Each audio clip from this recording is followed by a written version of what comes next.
I want to do one thing before we leave. I'm going to pick up the machine we're recording on here, and I want to walk out among the motorcycles. Yeah. I want you to talk a little bit about these bikes that are out here and show me maybe one of your favorites that you're eventually going to sell, you said, because it's just a thing. Yep. But let's meet some of these stars of the show here. So that right there, the red one, that's my 37 Knucklehead. And a couple years ago, if you'd have bought that bike 20 years ago, it would have been a couple $1,000. Mm-hmm. No one cared about them. Made in when, 40s? 37. 37, okay, all right. If you'd have bought that bike nowadays, that's a 6-figure bike. So I started getting into the old Harley Davidsons with that WLVR right there. That was my first one. I fell in love with it. I'm like, this is really cool. The one with the windshield over there? No, the one, the red one. Oh yes, I see it. The other red one. Yeah. So with the saddle seat on it. Yeah. We restored that bike, and then people started. I learned about there's the Knucklehead. Everyone wants the Knucklehead. I'm like, oh shoot, everyone wants the Knucklehead. You know what I mean? Now I got to be a Knucklehead. So I get a Knucklehead, and it's a cool bike. It's fun to ride. It runs and you ride it. It runs really good. We can ride it. Actually, we pulled this thing out when Jan was here. I let Jan ride a bunch of bikes that he doesn't have access to, or maybe just Russia or Ukraine doesn't have access. Maybe Moldova doesn't have access to. What a thrill for him! And he got to ride, I think, my CVO. And then I pulled out the Knucklehead. The Knucklehead's a legendary motorcycle. Yeah.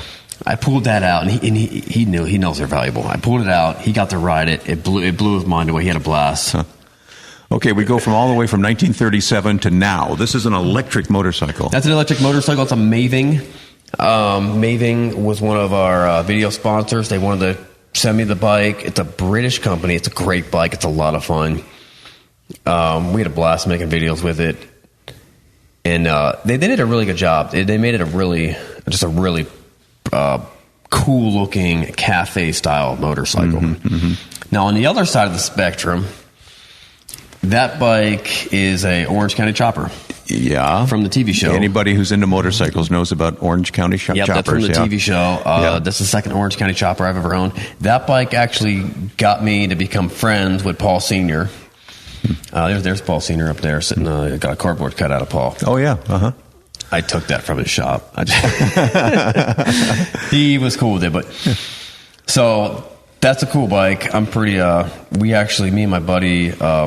I rode that one. He rode another chopper that I have. We rode that back from Pennsylvania. Oh, wow. Worst, most awful ride you'll ever do. I wouldn't want to try it. So we've got these big manly bikes here, and then you got some mini bikes. I mean, you run the gamut, man. Yeah, I like the mini bikes. I will always. I'll say this, and hopefully I can keep it to be true, but I'll always own a big motorcycle. Actually, I owned... You see that poster right there? It's sideways? Yeah, the Road Dog. Road Dog. Yeah. I got the chance to own that. That's a famous motorcycle. It's a famous motorcycle. It was 17 feet long. By the way, listeners can go on YouTube and see you ride that motorcycle. But I'll always own a big motorcycle, and... for one reason, there's a band when I was a kid called MXPX, and they sang a song about this guy that owned a big motorbike, and I was like, that's so cool. I'll always own the biggest motorcycle I can find. Well, Sean, again, God bless you.